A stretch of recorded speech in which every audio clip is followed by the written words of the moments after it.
अभी वो किसी ने एक नकाब खींच दिया, बड़ी घटिया हरकत थी उसकी, उसने बहुत ही बुरा काम किया। जिसने हमारी बेटी के नकाब पे हाथ डाला, पूरी कौम की इज्जत पे हाथ डाल दिया। मगर सवाल यह है कि उसने खींचा तो तुम बिलबिला पड़े, और तुमने खुद जो अपनी बेटियों और बहनों के सरों से निकाब उतरवाए हैं, उसका क्या हाल है?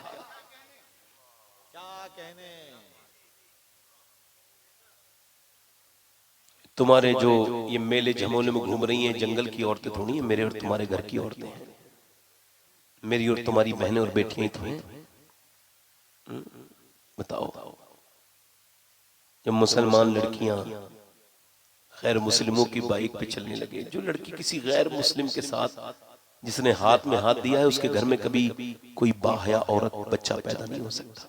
अल्लाह चाहे तो कुछ भी कर सकता है, मगर जिसका हया निकल गया, 11 लाख लड़कियां चली गई। अच्छा, जो अपनी बहन बेटी को लेके जाता है ना शादी में सजा के बना के, या किसी मेले में या कहीं भी बहन को, तो वो होता तो लाशऊर है, और लाशऊरी तौर पे ऐलान करता है कि मैं किसी और की बहन को ताकूंगा तो अपनी बहन ले जा रहा हूं ताकि कोई इसे ताके। कोई अपनी बीबी को जब लेके जाता है तो ऐलान कर रहा होता है मैंने किसी दूसरे की बीबी देखनी है तो अपनी बीबी बदले में लेके जा रहा हूं। कुछ शर्म हया मर गई लोगों की, क्या हो गया?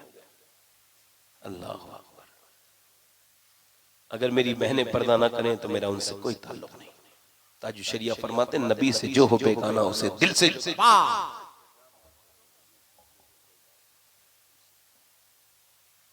हमारे यहाँ बुजुर्ग थे हकीम सैयद यूसुफ, उनके बेटे ने दाढ़ी मुड़ा दी थी, उन्होंने उसका चेहरा नहीं देखा, वो मर गया, जनाजा नहीं पड़ा। ये सख्तियां तो थीं जो बच्चों को अमल कराती थी। नबी से जो हो बेगाना उसे। 11 लाख लड़कियां चली गई, इतनी चली गई, उतनी। ये बताओ कि सही मानों में मुसलमान लड़की गई है कोई? सही मानों में थी कोई मुसलमान? बोलो, सही मानों में थी कोई? अगर सही मानों में थी तो मैं सैयद हूं, मगर ये वसीयत कर चुका हूं, हर तकरीर में ये बात कहता हूं, आज भी कह रहा हूं कि जब मैं मरूं तो मेरे मरने से के बाद, मेरे दफन होने से पहले मेरे सीने पे एक जूता रख दिया जाए उस फलस्तीनी बच्ची का जिसने ये बयान दिया है, ताकि अल्लाह मुझे बख्श दे, मेरे गुनाहों को माफ करे। कौन बच्ची जिसने ये बयान दिया और दुनिया से चली गई जगा के, मगर जागे नहीं हम। काश मैं इंस्टाग्राम पे नाचने वाली बच्चियों से हाथ जोड़ के कहता, मेरी बेटी तुझे यहूदियों ने अपने पंजे में ले लिया। हमारे घरों में घुस गई यहूदी, फेसबुक के जरिए, इंस्टाग्राम के जरिए। क्यों? वो कहते हैं इस वजह से। क्या बयान दिया कि जब हम रात को सोते हैं ना, तो वो कहती है पहले कुरान पढ़ते हैं, फिर तौबा करते हैं, फिर बुर्का ओढ़ के सो जाते हैं। और क्यों? बुर्का ओढ़ के तो कोई नहीं सोता। इस वजह से जब बम गिराता है ना इजराइल, तो घर से सुबह को मलबे निकलते हैं लाशों में, और मलबों में से लाशें निकलती हैं, तो ये सोच के बुर्का ओढ़ के सोते हैं कि जब हमारी लाशें निकलें तो पर्दे में होनी चाहिए, बेपर्दा नहीं होनी चाहिए, ताकि क़यामत के दिन आमना के लाल से मुलाकात हो। अल्लाह करे तो हम सब। कहती हैं कि इस वजह से कि हम अर्ज कर दें या रसूल अल्लाह, हमारे बच्चे 20,000 से ज्यादा भूख से मर गए, हमारे मर्दों को कफन नहीं मिले, मगर अल्लाह के रसूल किसी भी आप कनीज ने एक बार भी नहीं कहा वो यहूदी ला अपना हाथ दे और मैं यहूदन बन रही हूं, मुझे जान मेरी बचा ले। नहीं नहीं, तकरीबन 70,000 से ज्यादा मर्द औरतों ने जान दे के यही कहा है, आमना के लाल जब तक जान रहेगी मस्जिद अक्सा पे कुर्बान रहेगी। हम तो अपने बदले का काम कर रहे थे।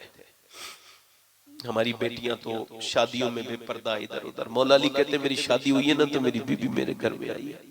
सुभान अल्लाह। तो बोलो खुदा की कसम, अल्लाह ने इतना खूबसूरत कोई जोड़ा नहीं बनाया नबियों के बाद जैसा अली और फातिमा का जोड़ा है, और नबियों के बाद फिर इतनी खूबसूरत शादी भी किसी की नहीं हुई जैसी अली और फातिमा की शादी है। जरा जोर से तो बोलो यार। हज़रत अली कहते हैं मेरी दुल्हन है। अच्छा फिर कहते हैं मेरी दुल्हन है, मैं उन्हें देख रहा हूँ तो फिर उन्हें अम्मा आयशा पे सलाम भेजता हूँ। मेरी अम्मी आयशा सिद्दीक़ा, आपके कदमों की धूल, अल्लाह अकबर, मेरे सर का ताज, कितनी अजीम एहसान करके गई आप। आपने बता दिया कि खातून जन्नत कैसी हैं, वरना कोई रावी रिवायत थोड़ी करता कि हुजूर की बेटी का चेहरा कैसा है, हुजूर की बेटी की आंखें कैसी हैं। वो अम्मा आयशा ही हैं जिन्होंने फरमाया जब कोई बोले तो लगे हुजूर की तरह, जब कोई चले तो लगे हुजूर की तरह, तो वो कोई और नहीं है बल्कि फातिमा तो ज़हरा है।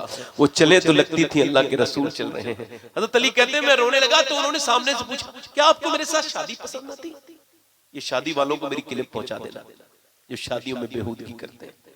जो बेटियां मेरी बहनें मेकअप करके आती हैं और वो पार्लर पे जाती हैं और वहां से मेकअप करके आती हैं, उन लोगों को जरा समझा देना। मेरे दोस्तों, मेरे भाइयों, इधर देखो। हुजूर हजरत अली कहते हैं मैं रोया तो उन्होंने कहा आपको शादी पसंद थी? मैंने कहा नहीं, ये तो मेरा नसीब है जो आप निकाह में आई। का रोते क्यों है फिर? कई इस वजह से कि मैं ये सोच के रो रहा हूँ कि कोई भी लड़की जब दुल्हन बनती है तो दिल में अरमान होते हैं, एक जोड़ी नए कपड़े पहनेगी, दुल्हन जब बनेगी तो अच्छे कपड़े पहनेगी। अल्लाह ने आपको कितना सब्र दिया है और कैसी हुजूर ने आपकी तरबियत की है कि आपके चेहरे पे कोई शिकन नहीं, जबान पे कोई शिकवा नहीं, और जिस कपड़े में आप दुल्हन बन के आई हैं उसमें 17 पैमत लगे हुए हैं। दोनों आलम के मालिक मुख्तार की बेटी आगे बढ़ी और हाथ पकड़ा हजरत अली का और कहा मेरे सरताज बिल्कुल भी गम न करें। मेरे अब्बा ने जब मुझे रुखसत किया था तो फरमाया था, बचपन से समझाया था, फातिमा अल्लाह कपड़ों से राजी नहीं होता, अल्लाह तो सजदों से राजी होता है। अल्लाह तो सजदों से राजी होता है। 2 बजने वाले हैं, वक्त बहुत हो गया, फिर कभी आऊंगा तो बात आगे कर लूंगा। एक सवाल अपनी बहनों से कह रहा हूँ, कयामत के दिन किसका मुंह तकोगी? बोलो, किसके पास जाओगे? अम्मा आयशा फरमाती हुजूर की बेटी आ रही है। कौन आ रही है? तो मैंने कहा हुजूर आपकी बेटी आई है। तो हुजूर उठ के खड़े हुए, तो चादर जो है ना वो ऐसे करके उसको बंधा हुआ चादर में ऐसे करके। तो हुजूर ने फरमाया क्या है फातिमा मेरी बेटी? जी अब्बा एक रोटी है। रोटी पेश कर दी। हुजूर ने मुंह में लुकमा लिया, आंखों से आंसू आए। अब्बा क्यों आंखों में आंसू हैं? फरमाया फातिमा तेरे बाप के मुंह में 5 दिन के बाद पहला लुकमा गया है। अल्लाह अकबर। हुजूर की बेटी अर्ज करती है अब्बा आप खा लीजिए। अली लाए थे जो, मैंने उनको पीसा और फिर आटा बना के रोटी बना दी, अली को भी खिलाई, हसन हुसैन को भी खिलाई, जैनब को भी खिला दी, मगर मैंने खुद नहीं खाई। मैंने सोचा पहले अपने अब्बा को खिलाऊंगी उसके बाद खाऊंगी। खुदा की कसम कोई बाप अपनी बेटी से बेटे से इतनी मोहब्बत नहीं कर सकता, कोई बहन अपने भाई से इतनी मोहब्बत नहीं कर सकती जितने मेरे नबी हमसे मोहब्बत करते हैं। अम्मा आयशा फरमाती हैं 17 दिन हो गए थे हमारे घर में चूल्हा नहीं जला था। अच्छा कभी मदीने जाओ ना रमजान में, अल्लाह करे अल्लाह आपको रमजान का मदीना दिखाए, तो मेरे आका करीम के रोजे पे जाके देखना 20 लाख लोग एक दस्तरखान पे आपकी जो है वो इफ्तार करते हैं। कोई नहीं कह सकता कि मुझे ये नहीं मिला, मगर हुजूर दुआ कर रहे हैं ऐसे करके दोनों हाथ उठा के। अम्मा आयशा कहती मैंने पूछा किसके लिए दुआ कर रहे हैं? मैं आगे बढ़ी तो मेरी आंखों में आंसू आए। हुजूर किसके लिए दुआ कर रहे थे? ये जो बैठा है ना तुम्हारे लिए, इनके लिए, इनके लिए, मेरे लिए। अल्फाज क्या थे? या अल्लाह मेरी उम्मत कभी भूखी न रहे, मेरी उम्मत कयामत के दिन जब हम फंसे हुए होंगे तो मेरा इमाम कहता है पेश हक मुद्दा शफात का सुनाते जाएंगे, आप रोते जाएंगे, हमको हंसाते जाएंगे। न किसी ने किसी से इतना प्यार किया है, न कोई किसी से इतना प्यार करेगा। अल्लाह फरमाता अज़ीज़ुन अलैहि मा अनित्तुम हरीस, तुम्हारा मशक्कत में पड़ जाना भी मेरे महबूब पर गिरा गुजरता है। अल्लाह अकबर। कांटा, इसकी तफसीर में मुफ्ती अहमद यार नईमी फरमाते हैं इसकी तफसीर में कि इसका मतलब यह है कि हुजूर उम्मती के पाँव में कांटा लगता है, सरकार को तकलीफ होती है। आला हज़रत फरमा रहे थे, आज भी आला फरमाते हैं हुजूर अपनी कब्र में हम गुनहगारों के लिए दुआ कर रहे हैं, आज भी दुआ कर रहे हैं। और हमने कितना याद किया हुजूर को। मेरी बात खत्म कर रहा हूँ, मुझे थोड़ा वक्त चाहिए होता है और आज मुझे वक्त थोड़ा मिला। मैं आखिरी बात ये कर रहा हूँ, किफल नाम का एक आदमी था, हर रात एक नई लड़की के साथ जिना करता था। एक दिन हुजूर फरमाते एक रात लड़की आई, रोने लगी।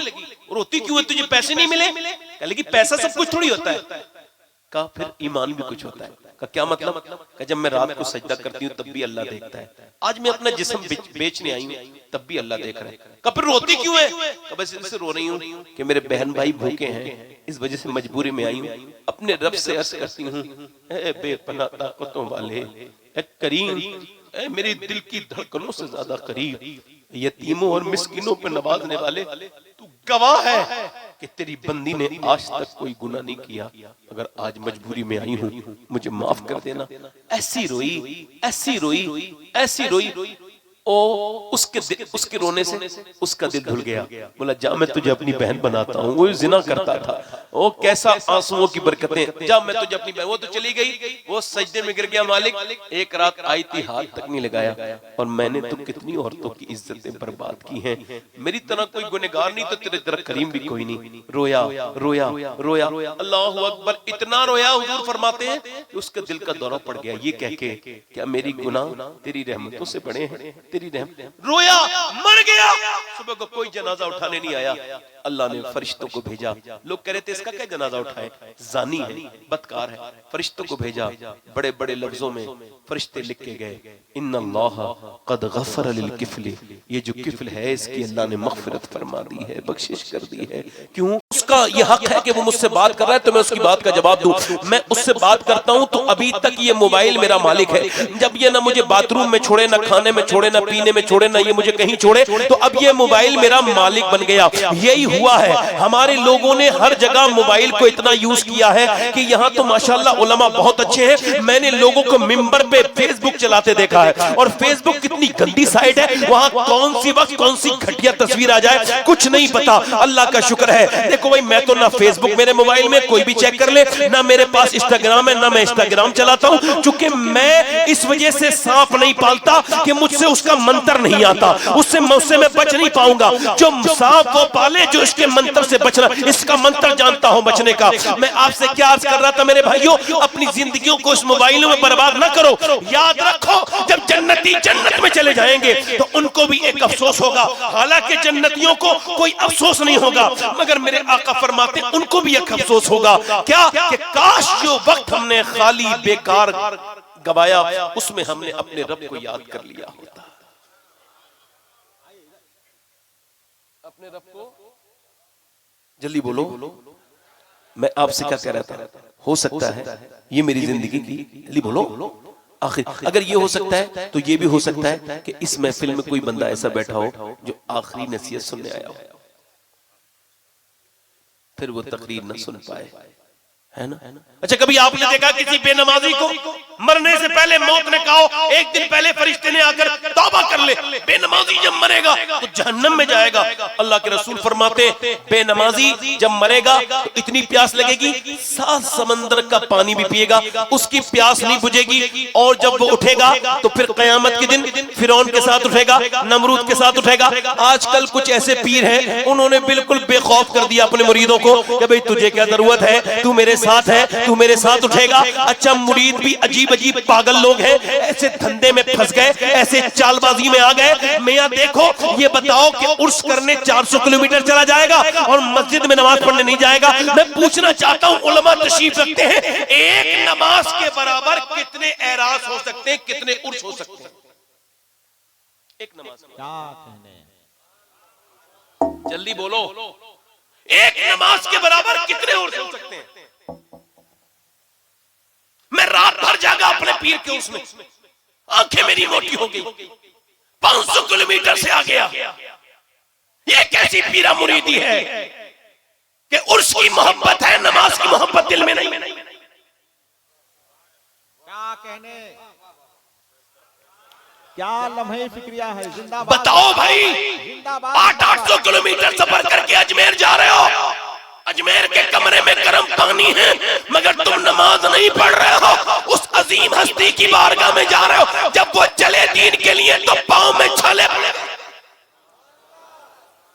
और तुम उस होटल में पैसा खर्च करके गए। ये उलमा बैठे हैं, जो बात हक है वो कहनी चाहिए। क्या कहने, तुम नमाज नहीं पढ़ रहे हो, बहुत अच्छे, तुम उर्स में चले गए, कलिया शरीफ तुम उसमें चले गए, देवा शरीफ तुम उसमें चले गए, कि चौचा शरीफ, और तुम नमाज को ऐसा समझते हो कि उसे कोई पढ़ना तुम्हारे लिए जरूरी नहीं, पीर के सामने हाथ बांध के बैठना तुम्हारे लिए जरूरी है। इसका मतलब तरजीह अव्वल तुम्हारी नजर में पीर हो गया, नमाज न रही। याद रखो, ये पीरा मुरीदी तुम्हें दुनिया आखिरत में कोई काम नहीं आएगी। पीरा मुरीदी वो नहीं होती जो मुरीद को लापरवाह बना दे, बल्कि पीरा मुरीदी तो वो होती है कि अगर मुरीद, अगर पीर अगर महबूब इलाही होता है तो फिर उसका मुरीद खुसरो खुसरो।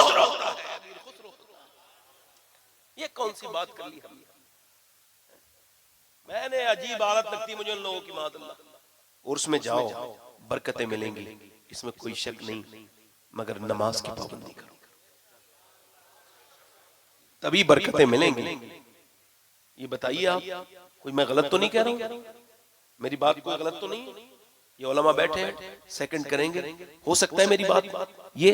अच्छा, कभी आपने देखा बेनमाजी को मौत ने कहा तौबा कर ले? कभी कहा? कभी देखा भाई किसी ऐसे आदमी को जो सूद खाता हो? सूद खाने वाले कयामत के दिन इनकी तोंदे बड़ी होंगी, तोंदे तवाज़ुन बिगाड़ेंगे, बैठेंगे गिरेंगे, गिरेंगे उठेंगे, उठेंगे गिरेंगे, गिरेंगे उठेंगे। अब तवज्जो करो, इनकी तोंदे एक पूरे मैदान में ये बड़ी तोंदों वाले लोग होंगे। अहले महशर पूछेंगे, अहले महशर ये कौन है? तो फिर फरिश्ते कहेंगे ये वो हैं जो सूद खाते थे। सूद खाना अपनी माँ के साथ जिना करने से बुरा काम है। अभी एक साहब कह रहे थे गरीब नवाज का और से कोई पैगाम? मैंने कहा पैगाम यही है, गरीब नवाज ने नमाज को फरोग दिया, दीन को फरोग दिया, पर्दे को फरोग दिया। तुम होटलों में जाके वहां रह के आ जाओ और नमाज ना पढ़ो तो तुम्हारा जाना किसी काम का नहीं। बोलो मेरी बात गलत तो नहीं है? 31 तुम अब अजमेर कोर्स मना रहे हो, अब कुछ लोग ऐसे हैं 31 तारीख आने वाली है, इसको कहते हैं न्यू ईयर की नाइट, उसमें नाचेंगे, बाइकों पे सवारी करेंगे। मुसलमान लड़के न्यू ईयर, नया साल, नया साल, नया साल, नया साल, और फिर वो जितने भी उनको खराब काम करने होते हैं, माज़अल्लाह कुछ तो नौजवान शराब भी पीते हैं। ओए मेरे भाई, पहले तो यही सोच ले कि तेरा नया साल है कौन सा? ये तेरा नया साल नहीं है, तेरा नया साल तो मुहर्रम से शुरू होता है, वो एक कुर्बानी का महीना है, और तेरा जो नया तेरा साल खत्म होता है जो वो जिलहिज्जा में, और ये कुर्बानी का महीना है। इस्लाम कुर्बानी की बात करता है। एक बुजुर्ग ने कहा कि मेरा बर्थडे आ रहा है, मेरा बर्थडे आ रहा है, बताओ मेरी उम्र कितनी है? तो किसी ने कहा 50 साल। तो कहा 50 साल में कितने दिन होते हैं? लोगों ने कहा इतने दिन, और इतने दिनों में अगर मैंने एक दिन में एक भी गुनाह किया होगा तो फिर कितने गुनाह हो गए? ये कह के वो रोने लगे। ये तुमने क्या मनाना शुरू कर दिया मेरे भाई, मेरे दोस्त, मेरी तरफ देखो। गरीब नवाज का ये पैगाम हरगिज नहीं है कि आप अपनी, अच्छा आपने कभी देखा माँ बाप के नाफरमान को मौत आने से पहले फरिश्ते ने कहा तौबा कर ले, वरना माँ बाप का नाफरमान जन्नत में जाएगा? बोलो ना, कहा कभी एक ऐसी औरत से जो अपने जिस्म पे फिटिंग का लिबास लेके घूमती थी हैं, और अपने चेहरे का बड़ा ख्याल रखती थी, मगर जब वो मौत का वक्त आया हो तो उससे फरिश्तों ने कहा हो तौबा कर ले, बेपर्दगी न कर वरना जहन्नम में जाएगी। कभी कहा? जल्दी बोलो। अब ये एक फरमान है, सिर्फ इसको अपने जहन में रखें और अपनी तकरीर मेरी भूल जाएं, अपने मोबाइलों के स्टेटस पे लगाएं, अपने घरों में लगाएं, अपने घरों की दीवारों पे लगाएं। ये एक कौल आपको बदलने के लिए काफी है। सैयदना शेख मुहियुद्दीन अब्दुल कादिर जिलानी फरमाते हैं, मौत तुझे हाल बदलने नहीं देगी। मेरे साथ बोले जरा, मौत तुझे हाल बदलने, मौत तुझे हाल बदलने नहीं देगी। जिस हाल में मरना चाहता है उसी में जीना शुरू कर दे, जिस हाल में भी मरना चाहता है। अब ये बता तू कौन से हाल में मरना चाहता है? ये फिल्म देखते देखते, या बेनमाजी बनके, या सूद खाने वाला बनके, या अपने माँ बाप को जब झूठ बोलकर, या माँ बाप की नाफरमानी करके? कैसे? क्योंकि मौत तो तुझे बदलने देगी नहीं। अब तू जिस हाल में जी रहा है उसी हाल में। अच्छा तुमने मरते हुए लोग नहीं देखे क्या वो हाल बदलते हैं? नहीं नहीं नहीं, जिस हाल में जी रहे होते हैं उसी में मर जाते हैं। इसी वजह से मोमिन अपना हाल रोज दुरुस्त कर लेता है। वो अल्लाह के रसूल फरमाते रात गुजरती है तो दिल पर एक परत जम जाती है और मोमिन सुबह तौबा करके उसको हटा लेता है, फिर उसके बाद शाम तक दिल पे परत जम जाती है। मोमिन शाम को भी तौबा करता है, मोमिन शाम को भी सुबह को भी। अल्लाह को तौबा करने वाले मशहूर है, अल्लाह को तौबा करने वाले पसंद है, मगर हम कब तौबा करते हैं? हम तो इंतजार कर रहे हैं बस ऐसे ही बदनगाही करते करते मर जाए। तो ये हो भी रहा है। 22 साल का नौजवान फिल्म देख के थिएटर में फिल्म देख रहा है, दिल्ली की, मुसलमान है, 6 ऐप्स है उसके, और उसने बाहर निकला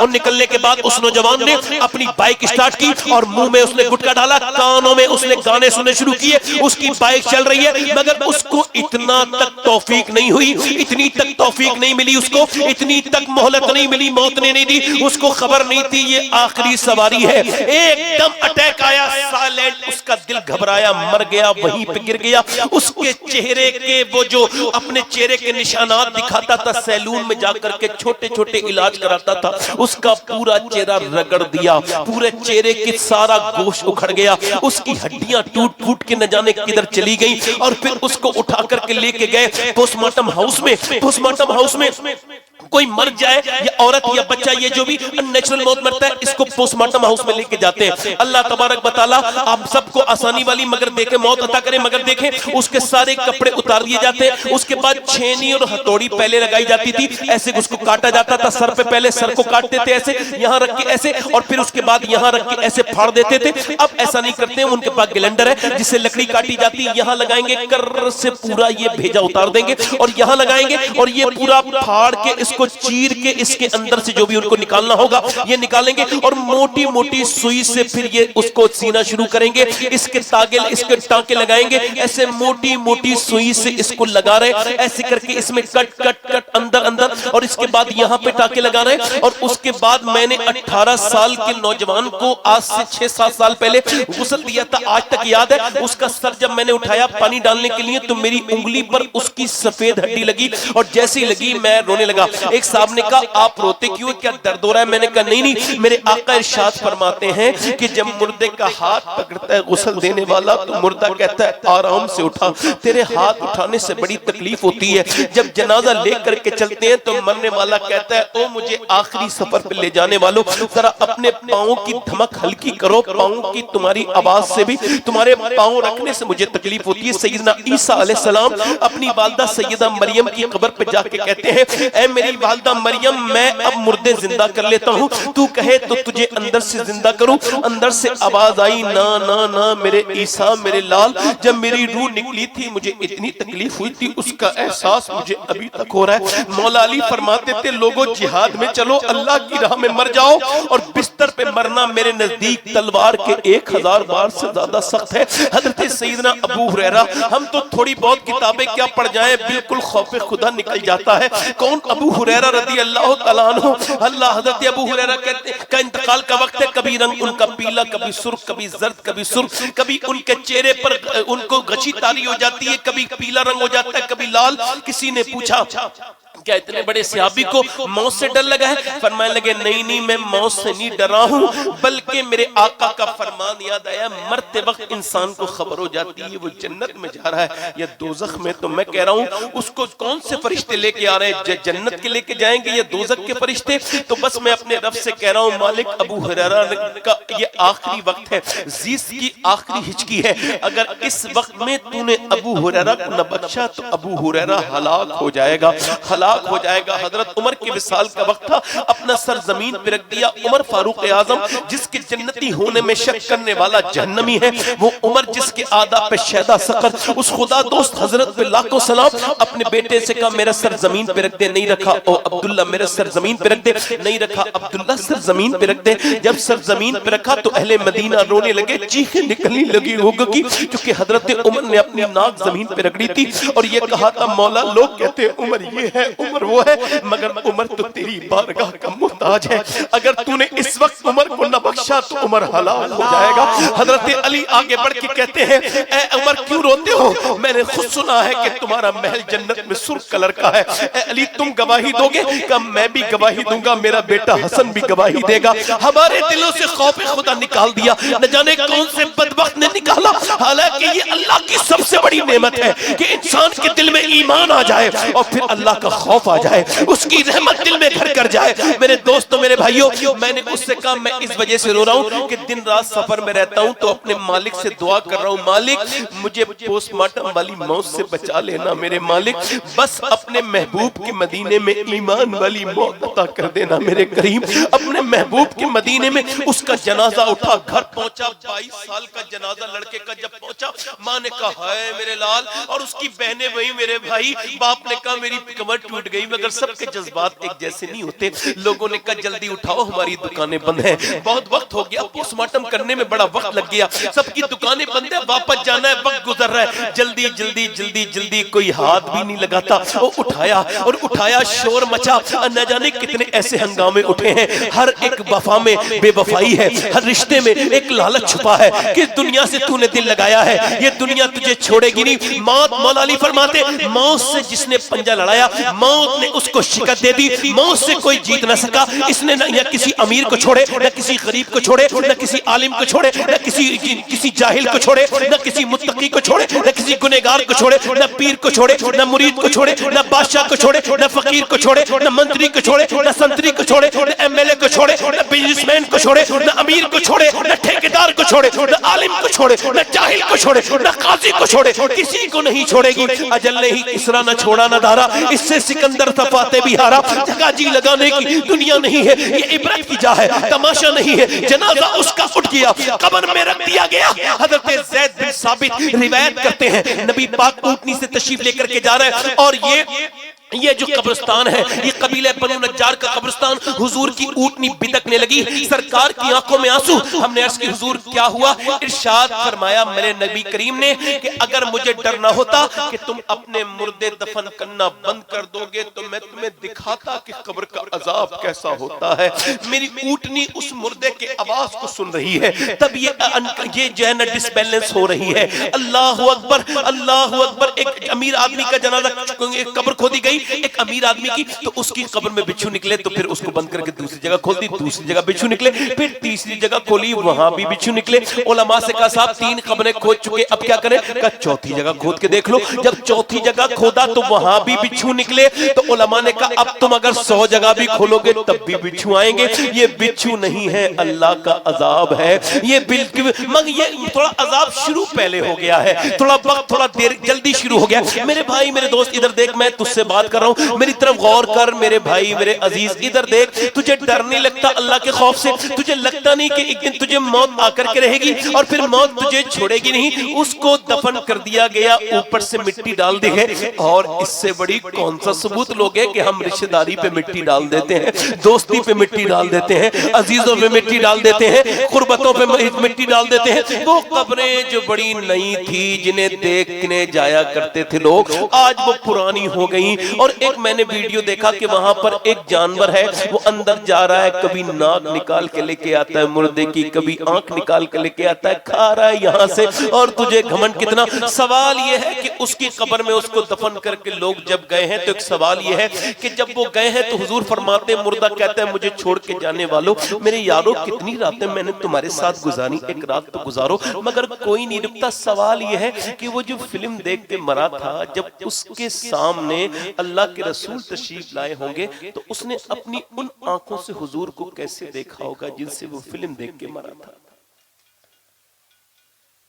कल है दीदार का दिन, आज यहाँ आंख बेकार है, क्या होना है छुप के लोगों से किए, जिसके गुनाह वो खबरदार है, क्या होना है ले वो हाकिम के सिपाही आए, कुछ तैयार है। एक सवाल बताओ, तुम भी मोमिन हो, मैं मुसलमान हूं, ये बताओ अगर हुजूर अभी यहाँ तशरीफ ले आए तो हम में से कितनों की आंखें इस लायक है कि हुजूर को देखने के लिए उठ जाएंगे? मुजरिम को न शर्माओ, अबा कफन ढक दो, मुंह देख के क्या होगा। पर्दे में भलाई है। हजरत इमाम हसन बसरी का एक शागिर्द सबसे बेहतरीन पक्का हाफिज कुरान बसरा का रोने लगा आके, क्या हुआ, बर्बाद हो गया, हलाक हो गया, हुजूर दुआ कर। क्या हुआ?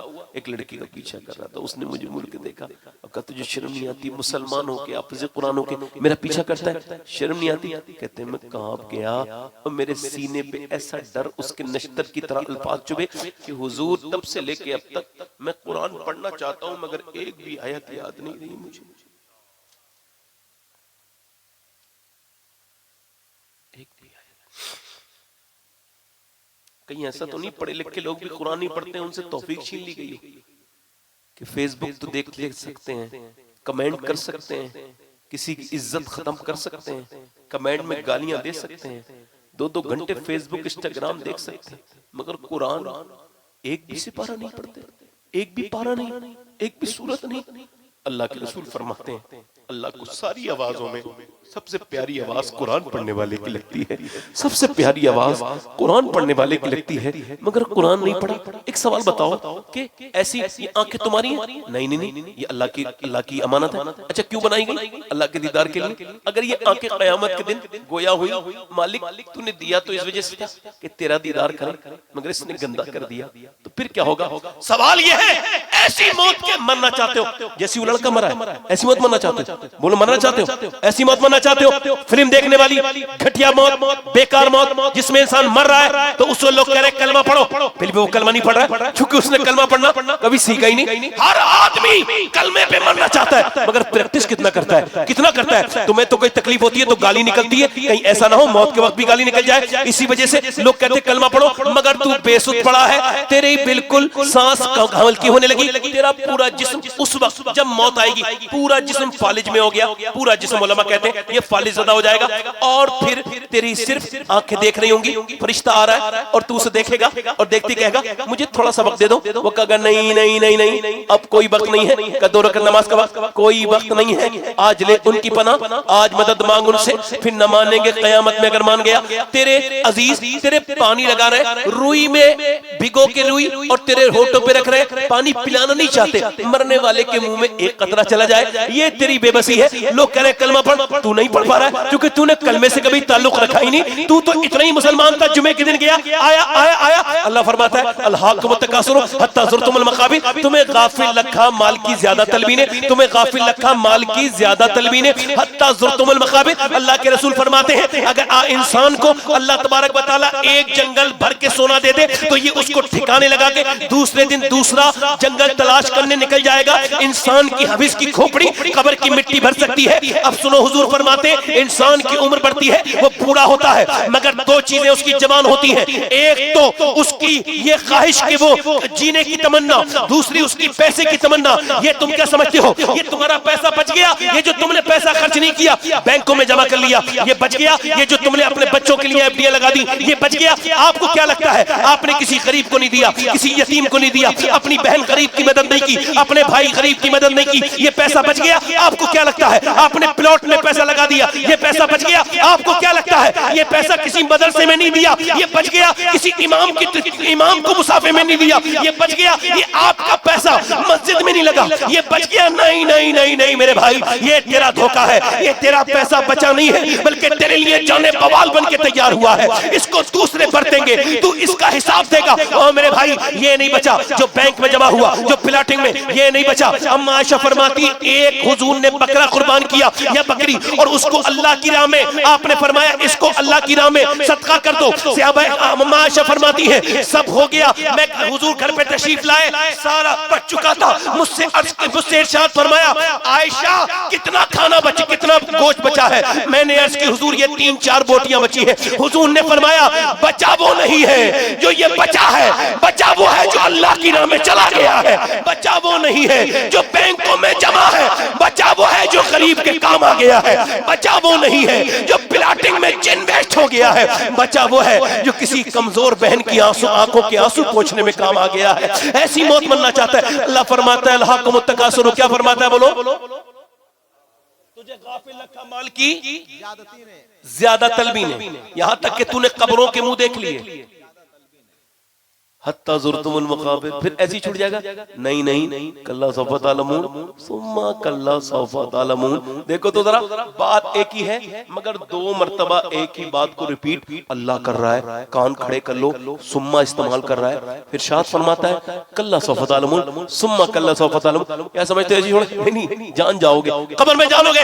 मौला अली से पूछा गया हुजूर एक ही बार को अल्लाह ने दो बार एक बात को इरशाद फरमाया, इसकी क्या हिकमत है? मौला अली फरमाते इसकी हिकमत ये है, एक बार कब्र में जानोगे, एक बार हश्र में जानोगे, एक बार हिसाब कब्र में देना होगा, एक बार हश्र में देना होगा। अब तेरी दौलत रखी रह गई, ये तेरे रिश्तेदार दौलत तेरे किसी काम नहीं आई। रिश्तेदार तुझे दफन करके तुझे मौत के वक्त हसरत से देख रहे हैं, तेरे अजीज आते चले जा रहे हैं, तुझे देख रहे हैं, और तू टकटकी बांध के तू बिल्कुल ऐसी मौत न मरना मेरे भाई। मौला अली फरमाते हैं ऐसी मौत न मरना कि तुझे कोई इबाम हो, बल्कि बिल्कुल हेजिटेशन के बगैर मौत मरना, बिल्कुल क्लियर होके मरना। हजरत अली के जब तलवार मारी गई, इमाम हसन रोए, पर मैं हसन रो मत, तुम्हारा बाप कई अननोन जगह नहीं जा रहा है। तेरा बाप मौत को इस कदर जानता है जिस कदर दूध पीने वाला बच्चा अपनी माँ के पिस्तान को पहचानता है। मौत मरो बिल्कुल क्लियर होके रोज तौबा कर लिया करो। मरते वक्त ऐसे न मरो कि तुम्हें लोग कलमा याद दिलाएं और उनको डर लगे कहीं ये गाली न दे दे, इस गुस्सा ना आ जाए, कोई कलमा कुफ्र न बक दे। नहीं नहीं नहीं, ऐसी मौत न मरो, बल्कि ऐसी मरो कि बरेली में एक बुजुर्ग है, 92 साल की उनकी उम्र है, और बिल्कुल मगरिब के बाद उन पे गशी तारी हुई, और जब वो उठे तो उन्होंने पहला सवाल यही किया तकरीबन 12 बजे रात के, क्या मैंने नमाज पढ़ी है? जी हुजूर मगरिब की पढ़ी है, इशा की नहीं पढ़ी, का मुझे वुजू कराओ। इंतकाल का बिल्कुल वक्त है, कमजोर नहीं है बिल्कुल, और उन लोगों ने कहा वुजू कराओ, तो आपको वुजू कराया गया, और वुजू कराने के बाद फिर कहा मुझे खड़ा करो, कहा हुजूर बैठ के नमाज पढ़ लें, आपकी तबीयत ठीक नहीं। कहा मैंने कभी जिंदगी में बैठ के नमाज नहीं पढ़ी, तो आज कैसे बैठ के नमाज पढ़ूंगा, मुझे खड़ा करो। खड़ा तो कर दिया गया, मगर फिर न जाने कहां से वो ताकत थी, उस ताकत पे कुर्बान, वो कहां से ताकत आ गई। आराम से कयाम, आराम से फिर रुकू, आराम से सुजूद, बड़े आराम से बड़ी खशियत के साथ, बड़े खुशू खुजू के साथ नमाज पढ़ी। 40 मिनट जिंदगी की आखिरी नमाज पढ़ी। और शेख सादी कहते हैं जब तू दुनिया में आया था तो हाल ये था तू रो रहा था, दुनिया वाले हंस रहे थे, मुस्कुरा रहे थे, मगर जब तू दुनिया से जाए तो हाल ये होना चाहिए कि तू मुस्कुरा रहा हो और लोग तुझे देख के रो रहे हो। अल्लाह अकबर। उस बुजुर्ग ने चारपाई पकड़ी और लेट गए और लोगों से कहा लोगों कलमा पढ़ो, और मेरी तरफ से किसी का कभी दिल दुखा हो तो मुझे माफ करो। 400-500 लोग रो रहे हैं, कहा रो मत, कलमा पढ़ो। सारे लोगों ने कलमा पढ़ा, इस बुजुर्ग ने भी कलमा पढ़ा, और फिर ये गए और वो गए और दुनिया को बता के गए कि मैं ऐसी मौत नहीं मर रहा हूं कि कोई मुझे कलमा याद दिलाए, बल्कि मैं ऐसी मौत मर रहा हूं कि जो कलमा भूले हुए हैं मैं उनको याद दिला के जा रहा हूं। उस अजीम हस्ती का नाम मुस्तफा रजा मुफ्ती आज़म हिंद था। उसी ने कहा था मेरे अमाल का बदला तो जहन्नम ही था, मैं तो चाहता मुझे सरकार ने जान दिया। नारे तकबीर, नारे रिसालत, खाजा महाराजा कॉन्फ्रेंस जिंदाबाद। बस तो जाता मेरे भाई, जब तुम्हारी बहनें बेटियां जब बुरकों में फिटिंग का बुरका पहन के जब थिएटरों में मुसलमान लड़कियां दरियाफ्त होने लगे, अब ये एक फरमान है, सिर्फ इसको अपने जहन में रखें और अपनी तकरीर मेरी भूल जाएं, अपने मोबाइलों के स्टेटस पे लगाएं, अपने घरों में लगाएं, अपने घरों की दीवारों पे लगाएं। ये एक कॉल आपको बदलने के लिए काफी है। सैयदना शेख मुहियुद्दीन अब्दुल कादिर जिलानी फरमाते हैं मौत तुझे हाल बदलने नहीं देगी। मेरे साथ बोले जरा, मौत तुझे हाल बदलने, मौत तुझे हाल बदलने नहीं देगी। जिस हाल में मरना चाहता है उसी में जीना शुरू कर दे।